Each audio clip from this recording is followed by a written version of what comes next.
بسم الله الرحمن الرحيم والصلاة والسلام على أشرف المرسلين. Salam alaikum, bonjour tout le monde. Aujourd'hui, on va voir ensemble le premier chapitre, module installation électrique et appareillage électrique pour master automatique et instrumentation. On va commencer par des appareillages et schémas de raccordement électrique normalisés. L'appareillage électrique. Définition, donc, l'expression appareillage électrique ou bien appareillage de commutation ou encore appareillage de connexion électrique désigne tous les dispositifs en rapport avec le réseau électrique. Par conséquent, cela inclut aussi tous les dispositifs associés comme le contrôle, le mesurage et la régulation du système électrique. L'appareillage électrique, c'est un élément qui permet d'obtenir la protection et l'exploitation sûre et ininterrompue du réseau électrique. On passe maintenant au choix et classification des appareillages électriques. Un choix adéquat d'appareillage électrique passe inévitablement par une correcte compréhension du récepteur alimenté de points de vue caractéristiques et de son comportement dans différents régimes de fonctionnement. En effet, il faut tenir compte de différents régimes de fonctionnement, y compris les risques de surcharge, la résistance au court-circuit et la résistance aux surtensions. L'appareillage électrique est classé en plusieurs catégories selon est-ce que c'est leur fonction ou bien le niveau de la tension d'utilisation, la température de service et les techniques de coupure. La connaissance et l'étude des principaux phénomènes qui peuvent parvenir dans une installation électrique sont indispensables. La compréhension de ces phénomènes qui sont liés au courant et à la tension électrique amène inévitablement à un bon choix de matériel, donc une installation fiable. Premièrement, sur intensité, ça concerne la surcharge et les courts-circuits. Deuxièmement, surtension permanente, surtension temporaire, ou bien surtension de manœuvre, ou bien surtension de foudre. Troisièmement, nous avons les efforts électrodynamiques et quatrièmement, le claquage électrique. Pour les appareils de connexion, la mise en service ou hors service d'une installation ou d'une partie de l'installation nécessite l'utilisation des appareils de séparation et de connexion. Cette séparation doit inclure la source et toute partie aval de l'installation. Les principaux dispositifs de séparation et de connexion sont les jeux de barres, bornes, cosses et raccords et les boîtes en plastique, etc. Ces connexions sont effectuées soit sur les bornes des appareillages, soit sur des bornes placées dans des enveloppes des appareillages, à titre d'exemple les coffrets ou bien les tableaux, de façon à rester accessibles pour vérification ou bien intervention. On trouve les bandes de connexion, les prises de courant, les secteurs, contacteurs, contacts auxiliaires aussi. On passe maintenant aux appareillages de protection. L'appareillage de protection électrique joue un rôle important dans les installations électriques. Il est le garant de la protection des biens contre les surcharges et les courts-circuits, mais aussi de la protection des personnes contre les risques électriques. Vous avez les fusibles, les relais thermiques, les relais magnétiques, électromagnétiques, les relais magnétothermiques, disjoncteurs et parafoutres. Deuxièmement, on passe au capteur. Le capteur, par définition, c'est une grandeur physique, objet de la mesure, exemple déplacement, température, pression, etc., est désigné comme le mesurant est représenté par M. L'ensemble des opérations expérimentales qui concourent à la connaissance de la valeur numérique du mesurant constituée son mesurage lorsque le mesurage utilise des moyens électroniques de traitement du signal. Il est nécessaire de produire à partir du mesurand une grandeur électrique qui en soit une représentation aussi exacte que possible. Ceci signifie que la grandeur électrique et ses variations apportent toute l'information nécessaire à la connaissance du mesurant. Le capteur est le dispositif qui, soumis à l'action d'un mesurant non électrique, présente une caractéristique de nature électrique. Donc, vous avez l'entrée, c'est la mesurante qui passe à travers un capteur pour avoir à la sortie une grandeur électrique. On peut avoir comme caractéristique de nature électrique une charge, tension, courant ou bien impédance, désignée par S, qui est une fonction du mesurant. Donc S, une fonction de mesurant, sachant que S, c'est la grandeur de sortie ou bien réponse du capteur, et M, c'est la grandeur d'entrée. Donc, vous avez la mesurande grandeur physique à mesurer, déplacement, température, etc. Passe à travers capteur, on obtient une grandeur de sortie S, grandeur physique exploitable.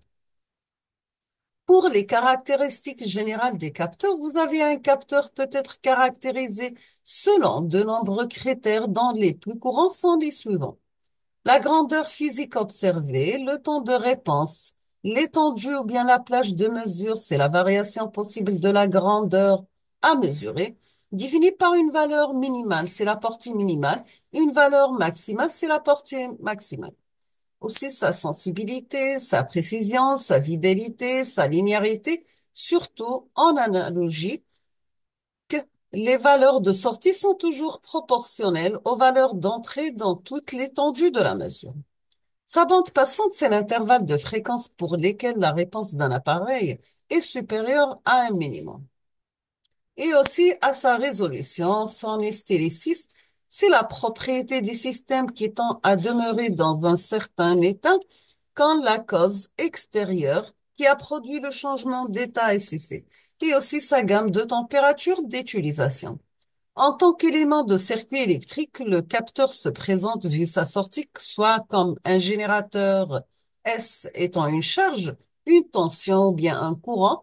Il s'agit aussi d'un capteur actif, soit comme une impédance, S étant une résistance, une inductance et une capacité.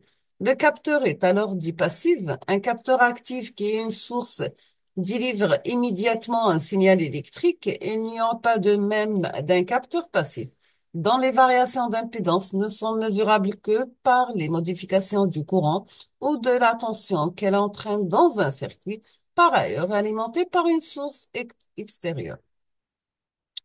On passe maintenant, comme titre d'exemple, les détecteurs. Les détecteurs font partie de la famille des capteurs. L'information délivrée en sortie est de type tout ou rien. Les applications de la détection sont très vastes. On peut néanmoins lister les domaines suivants. Premièrement, vous avez les activités liées à la détection de pièces ou bien la manutention de personnes et de véhicules. Vous avez la détection de présence ou bien de positionnement d'un objet ou bien d'une pièce. Détection de passage ou de défilement ou bien d'un blocage bourrage ou bien du comptage. On trouve aussi des activités spécifiques nécessitant la détection de présence ou de niveau de gaz ou de liquide, détection de forme, de position, est-ce qu'elle est angulaire ou bien linéaire, détection et étiquette avec lecture et écriture d'informations codées. On passe maintenant aux informations transmises par les capteurs. On peut trouver les informations logiques. Ce sont les informations simples à exploiter. La fermeture d'un contact qui permet d'alimenter un circuit électrique. Donc, c'est un capteur logique de type tout ou rien. Ces détecteurs délivrent donc un signal binaire. Vous avez deux états possibles, 0 et 1. Exemple de capteur, vous avez les interrupteurs de position électromécanique, les détecteurs de proximité inductifs. Vous avez aussi capacitif, photoélectrique, etc. Vous avez des exemples. Donc ici, un contact diagramme, pas de présence, présence d'une personne, pas de présence. Et l'allure de l'état logique du contact de présence S1 et de la lampe H1, pardon. Quelles sont les informations analogiques? C'est une grandeur qui évolue dans le temps et qui peuvent prendre une infinité de valeurs. Vous avez l'information à transmettre peut varier de manière continue, comme la mesure de température d'une pièce à l'aide d'une sonde.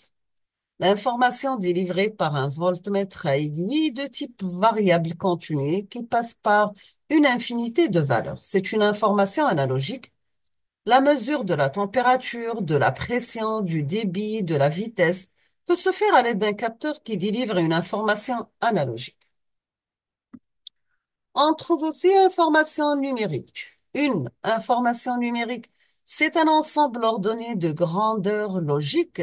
Ces informations peuvent être délivrées sous la forme d'un code numérique binaire avec un nombre de bits défini 0 ou 1 et d'un train d'impulsion avec un nombre précis d'impulsions ou avec une fréquence précise.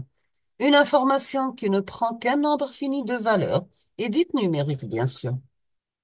Le nombre de valeurs nécessaires pour coder une information est déterminé par la formule suivante. Vous avez le nombre de valeurs égal 2n, avec n étant le nombre de bits nécessaires au codage, et les capteurs numériques vont être capables de transmettre des valeurs déterminant des positions, des pressions, des températures, etc. On trouve que les informations qui sont de combinaisons de signaux 0 et 1 sont transmises à l'unité de traitement et peuvent être lues soit en parallèle, soit en série. Exemple de capteurs qui peuvent délivrer un signal numérique. Vous avez les codeurs optiques absolus et incrémentaux, les informations transmises par les bus de données industriels ou en domotique, les lecteurs de cartes magnétiques ou de codes barres sont numériques. Vous avez ici un exemple d'une transmission parallèle. Dans le deuxième exemple, c'est la transmission série. C'est quoi un capteur actif? Le capteur actif, c'est son fonctionnement en générateur. Un capteur actif est généralement fondé dans son principe sur un effet physique qui assure la conversion en énergie électrique de la forme d'énergie propre aux mesurantes. On trouve énergie thermique, mécanique ou bien de rayonnement. Par contre, le capteur passif, il s'agit d'impédance dont l'un des paramètres déterminants est sensible aux mesurantes. Vous avez quelques bibliographies si vous êtes intéressé, bien sûr. Nous sommes arrivés à la fin de ce chapitre. Je vous remercie infiniment pour votre attention. Comme toujours, n'hésitez pas si vous avez des questions et à la prochaine vidéo. Merci.